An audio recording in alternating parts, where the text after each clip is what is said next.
여러분의 세차 시간에 도움을 드리겠습니다. 안녕하세요, 블루워시입니다. 자, 오늘의 주제는 초보자들이 꼭 구입을 하셔야 되는 품목들과 그리고 그 품목들로 세차를 했을 때 어떤 결과를 만들어내는지 세차 영상까지 제가 한번 준비해 보도록 하겠습니다. 초보자들이 어떤 물건부터 사야 되는지 빠르게 말씀을 드릴게요. 자, 일단 첫 번째로 당연히 버킷은 필요합니다. 어떤 걸 선택을 하셔도 상관없고 이 그립 가드는 꼭 구입을 해주셔야 됩니다. 자, 그리고 두 번째로 당연히 카샴푸는 있어야 되겠죠.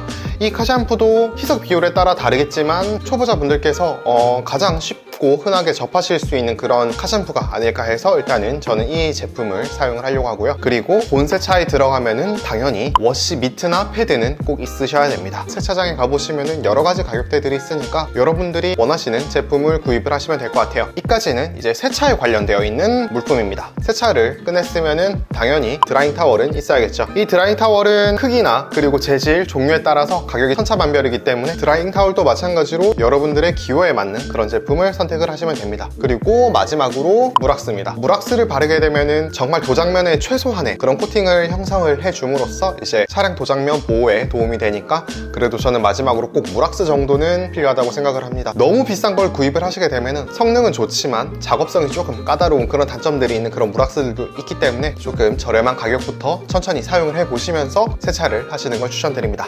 일단은 이렇게 초보자 여러분들이 꼭 사셔야 되는 항목들을 먼저 제가 설명을 드렸고, 그럼 이제 바로 세차장을 가서 이 항목들을 가지고 세차하는 모습을 보여드리도록 하겠습니다.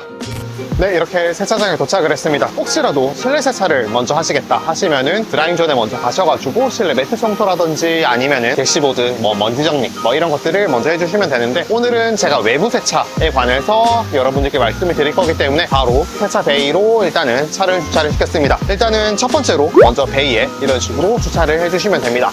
그리고 이제 두 번째로 하셔야 될 거는 엔진 열이 식을 때까지 조금 기다려주는 시간이 필요해요. 그래서 저 같은 경우에는 엔진 룸이 식을 때까지 버킷에다가 물을 받아옵니다. 그래서 일단 물을 먼저 받으러 가볼게요.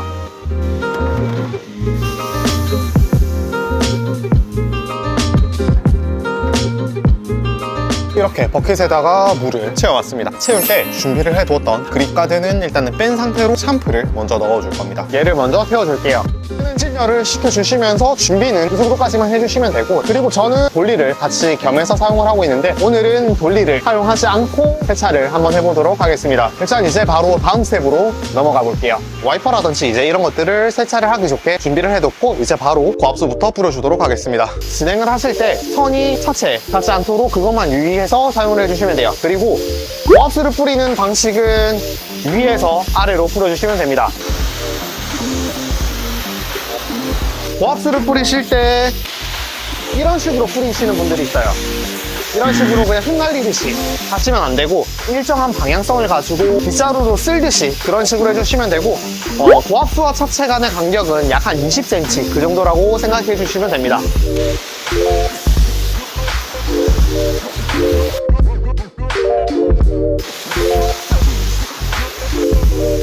고압수로 씻어내 주고 나서 이제 표면을 보시면은 어떤 식의 오염물들이 차체에 묻어져 있는지 여러분들이 눈으로 확인하실 수가 있습니다. 그래서 미트질을 하실 때 어떤 포인트에 조금 더 꼼꼼하게 세정을 해줘야 되는지 이제 그런 부분들을 알 수가 있고, 고압수는 최대한 꼼꼼하게 기존에 있는 오염물들을 최대한 떨어뜨려 주기 위한 그런 목적을 가지고 고압수를 뿌려 주신다고 생각을 하시면 되고, 고압수를 뿌리고 났는데 차 표면에 무언가가 있다, 손으로 만지시거나 떼려고 하시면 안 됩니다. 오히려 이제 그런 것들이 차량의 스월이라든지 이제 스크래치들을 더 유발을 할 수 있기 때문에 그렇게는 하시지 마시고 다음 스텝으로 넘어가 볼게요.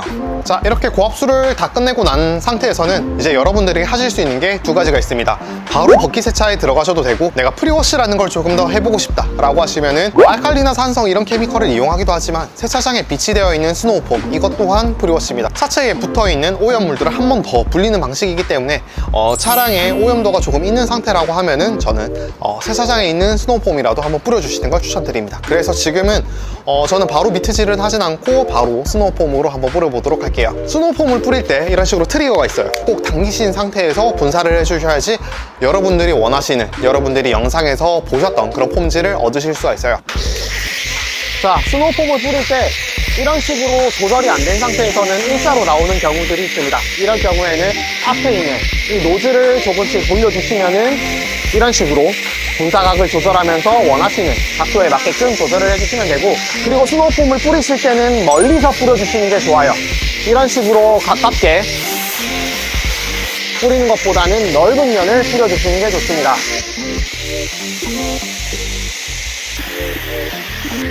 자, 이런 식으로 뒤에서 제가 멀리 뿌리면은 뒤까지 날아가기 때문에 조금 멀리서 뿌려주시는 게 좋습니다.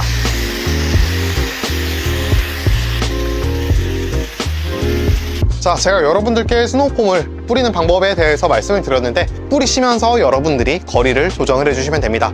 자, 그리고 스노우폼에서 가장 중요한 포인트는 많이 뿌린다고 깨끗해지는 게 아닙니다. 오히려 스노우폼을 두껍게 뿌리면 뿌릴수록 그 거품의 무게 때문에 오히려 차체 표면에 머무를 수 있는 시간이 더 떨어지기 때문에 스노우폼은 최대한 얇게 뿌려주시면 됩니다. 자, 이제 다음 스텝으로 고압수로 먼저 이 거품들을 씻겨내 줄 건데, 이제 이 상태로 미트질을 하면 되지 않나요? 라고 말씀을 하시는 분들도 계신데, 아무래도 일단 고착되어 있는 오염물들을 불려주는 역할을 했기 때문에 오염물들은 아직 차체에 남아 있습니다. 이런 식으로 프리워시를 진행한 후에 고압수로 꼭 깨끗하게 한번 씻어주시고 미트질을 하시는 걸 권해드립니다. 이렇게 프리워시를 다 끝낸 후에 고압수까지 해줬습니다. 이렇게 스노우폼을 다 끝내고 나서 고압수를 다시 한번 쳤을 때 시간이 남았다 하시면은 버킷에다가 거품물을 만들어 주셔도 되고, 너무 가까이 붙이시지도 마시고 너무 멀리 떨어지지도 않은, 그냥 바닥에서 조금 더 떨어져 있는 그런 상태가 딱 좋아요. 준비해왔던 그립가드를 먼저 꽂아주시고 워시미트도 그냥 버킷 안에 넣어두시면 됩니다. 자, 그럼 이제 이렇게 고압수까지 다 마무리를 해줬고, 이제 다음 스텝 넘어가 보도록 하겠습니다. 물리적인 세차를 한번 진행을 해보겠습니다. 저 같은 경우에는 먼저 유리부터 닦습니다. 그리고 나서 저는 차체로 넘어가는 편이에요. 그럼 이제 제 스타일대로 세차를 진행을 한번 해보도록 하겠습니다. 그냥 이 끝을 잡고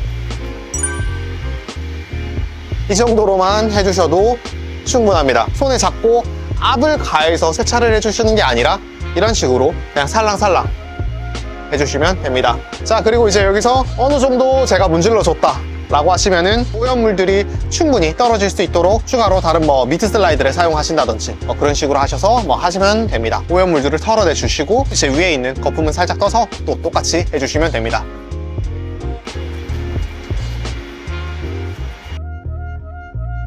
네, 이렇게 지금 유리만 세척을 다 끝내줬고, 이제는 위에서부터 아래로 진행을 해주시면 돼요. 자, 여기서 위에서부터 아래로 진행을 하는 가장 큰 이유는 오염물들이 웬만하면은 이제 하부 쪽에 많이 묻는 그런 경향이 있습니다. 그렇기 때문에 깨끗한 쪽부터 먼저 미트질을 해주시고 이제 나중에 하부 쪽을 해주시면은 조금 더 안전하게 세차를 하실 수 있기 때문에 위에서부터 아래로 해주시는 걸 권장드립니다.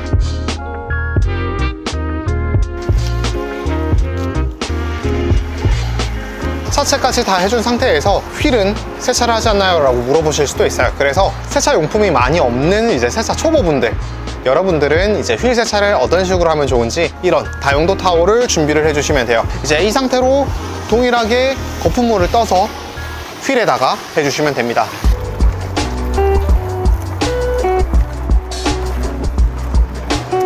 모든 미트질을 다 끝냈습니다. 마지막으로 린스를 해주실 때 주의점은 틈새, 그리고 사이드 미러라든지 도어 틈새, 윈도우 틈새, 이런 틈새 위주를 조금 더 깔끔하게 해주셔야 됩니다. 이제 그런 포인트들만 기억을 해주시고 마지막으로 린스 하는 거 보여드릴게요.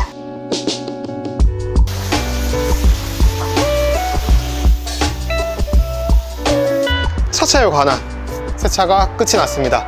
자, 그럼 이제 드라잉 존으로 이동을 해서 드라잉까지 한번 해볼게요. 이제 드라잉을 할 때 여러분들이 어떤 점을 조금 더 주의를 해주시면 좋은지 설명을 해드릴게요. 첫 번째로 여러분들이 해주셔야 되는 거는 유리를 먼저 닦아주시면 됩니다. 드라잉 타월에 어느 정도 수분감이 적셔졌을 때 차체로 넘어가 주시면 됩니다.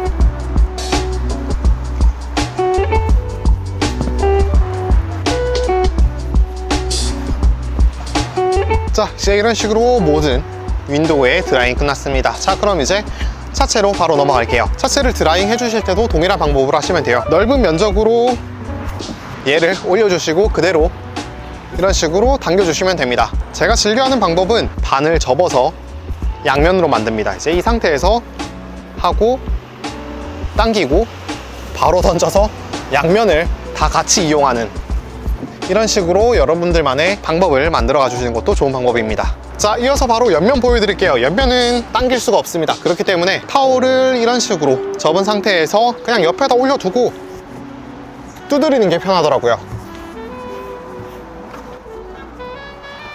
옆면에 붙은 그런 물기들이 완벽하게 제거가 되지 않았을 때는 드라잉 타월을 이런 식으로 가볍게 말아준 상태에서 그 부분들만 조금 찍어주시면 됩니다.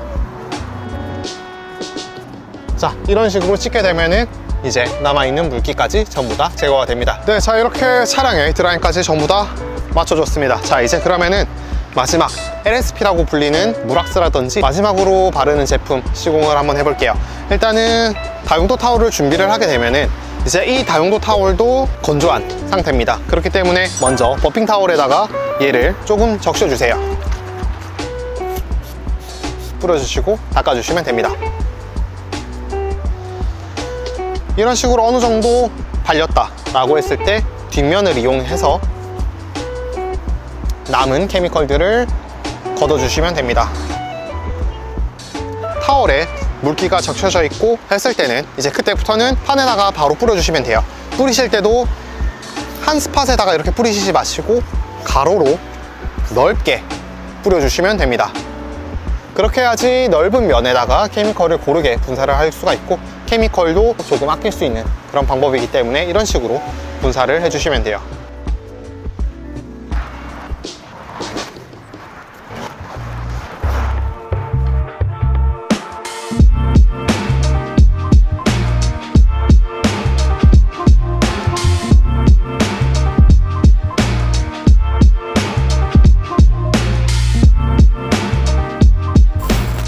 자, 이렇게 제가 초보자분들이 사셔야 되는 그런 필수 항목들로만 가지고 세차를 하는 모습까지 보여드렸습니다. 여기서 여러분들께 말씀드리고 싶은 부분은 처음부터 너무 많은 품목들을 구입을 하지 않으셔도 된다는 점을 세차를 안전하고 올바르게 했음에도 불구하고 벌레 사체 같은 것들이 지워지지 않는 그런 경우에는 그때부터 이제 뭐 벌레 제거제를 구입을 하셔도 되고 아니면은 페인트 클렌저를 구입을 하셔도 되고 이런 식으로 한 스텝별로 조금씩 늘려나가는 거를 추천을 드립니다. 자, 오늘의 영상은 여기까지고요. 영상이 도움이 되셨다면 구독과 좋아요 한 번씩 부탁드립니다. 앞으로도 여러분의 세차 시간에 조금이라도 더 유익한 그런 영상들 많이 가지고 돌아오겠습니다. 감사합니다.